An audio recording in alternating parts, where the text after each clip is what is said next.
Assalamualaikum warahmatullahi wabarakatuh. Saya Yusda Ahmad, kelas B13.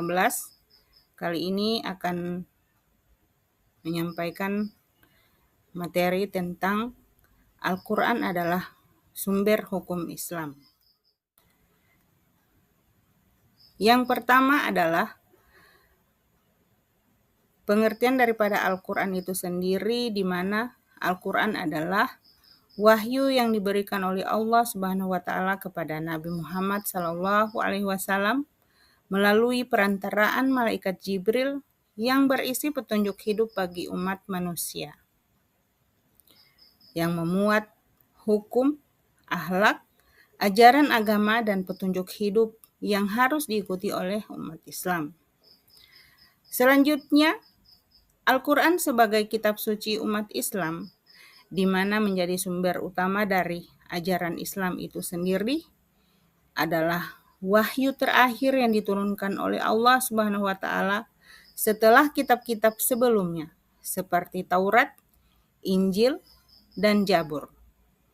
Umat Islam meyakini bahwa Al-Quran adalah petunjuk hidup yang sempurna dan tidak akan pernah berubah, serta harus diterima, dipelajari, dan diamalkan dalam kehidupan sehari-hari.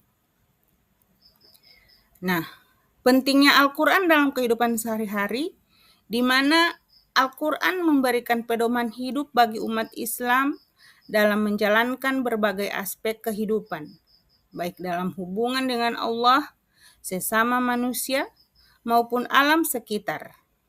Membaca, mempelajari, dan mengamalkan ajaran Al-Quran membantu seseorang menjadi pribadi yang lebih baik, bijaksana, dan taat, serta mendekatkan diri kepada Allah Subhanahu wa taala.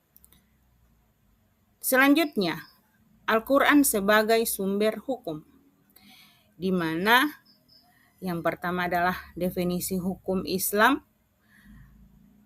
merupakan sistem aturan dan ketentuan yang diturunkan oleh Allah melalui wahyunya kepada Nabi Muhammad SAW yang mengatur semua aspek kehidupan umat Islam, baik secara spiritual, sosial, ekonomi, maupun politik. Hukum Islam bersumber dari Al-Quran, hadis, ijma, dan qiyas. Nah, bagaimana peran Al-Quran sebagai sumber utama hukum Islam? Di mana Al-Quran adalah sumber utama hukum Islam yang memberikan petunjuk dasar tentang tata cara hidup yang benar. Sebagai wahyu Allah, Al-Quran mencakup berbagai prinsip moral, etika, dan aturan hukum yang harus diikuti oleh umat Islam dalam kehidupan sehari-hari. Nah, ayat-ayat hukum dalam Al-Quran, di mana mencakup berbagai aturan yang mengatur berbagai aspek kehidupan, seperti hukum pidana, perdata, pernikahan, warisan, dan keadilan sosial. Kita pindah pada prinsip-prinsip hukum dalam Al-Quran. Yang pertama adalah keadilan. Keadilan dalam Islam merujuk pada sikap memberikan hak kepada yang berhak tanpa ada diskriminasi atau ketidakadilan. Allah menekankan pentingnya keadilan dalam kehidupan sosial, baik dalam urusan individu, masyarakat, maupun negara. Keadilan juga melibatkan perlakuan yang adil terhadap sesama, termasuk hak asasi manusia. Selanjutnya yang kedua adalah keseimbangan atau mizan. Mizan di sini berarti keseimbangan atau pengukuran yang adil, di mana dalam Islam ini merujuk pada konsep bahwa segala sesuatu diciptakan dengan ukuran yang tepat, seimbang, dan sesuai dengan hukum Allah. Mizan mengajarkan umat Islam untuk menjaga keseimbangan dalam hidup antara hak dan kewajiban, dunia dan akhirat, serta antara kepentingan pribadi dan masyarakat.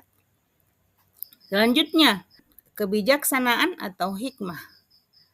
Nah, hikmah adalah kebijaksanaan dalam bertindak, berpikir, dan membuat keputusan dengan penuh pertimbangan. Dalam konteks hukum Islam, di mana hikmah berarti mengambil keputusan berdasarkan pengetahuan yang mendalam tentang Al-Quran dan Sunnah, serta memahami konteks dan tujuan dari setiap hukum yang ditetapkan oleh Allah Subhanahu wa Ta'ala. Selanjutnya kita pindah pada metode penafsiran Al-Quran, di mana tafsir bil maksur atau penafsiran dengan hadis.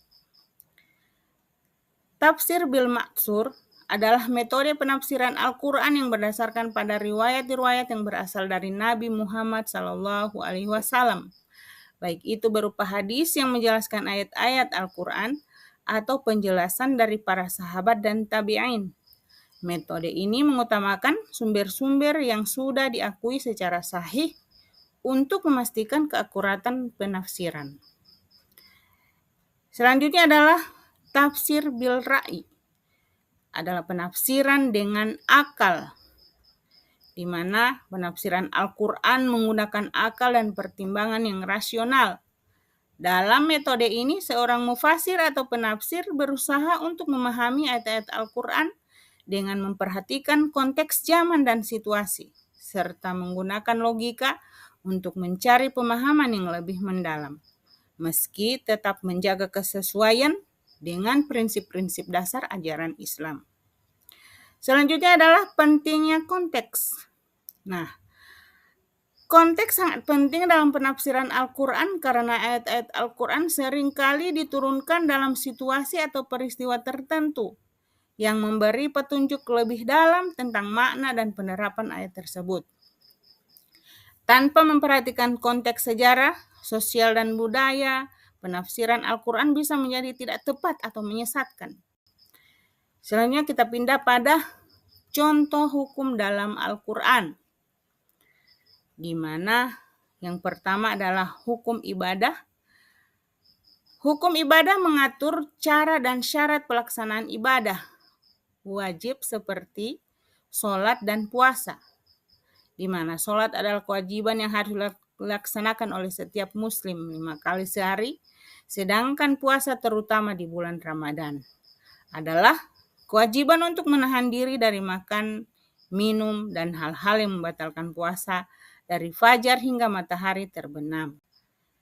Selanjutnya, hukum muamalah atau transaksi ekonomi, di mana mengatur interaksi dan transaksi ekonomi antara individu seperti jual beli, pinjaman, sewa, dan kontrak lainnya. Yang selanjutnya adalah hukum pidana. Hukum pidana dalam Islam, terutama yang dikenal dengan istilah hudud, mengatur hukum yang ditetapkan untuk pelanggaran serius terhadap hukum agama dan masyarakat, seperti mencuri, zina, dan minum alkohol. Nah, Al-Quran dan hukum modern.